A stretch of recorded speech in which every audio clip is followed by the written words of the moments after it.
So this is why I got to go back to New York every once in a while, because like around here, people put Cheetos in.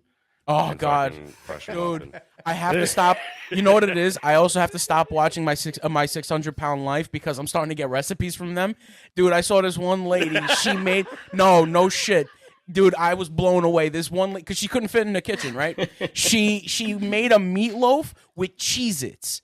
Like the same way I did the loaf of bread, like for breading, she did it with Cheez-Its, gravy, mashed, bro, all from the living room. I don't know how the hell she did it, but I was impressed.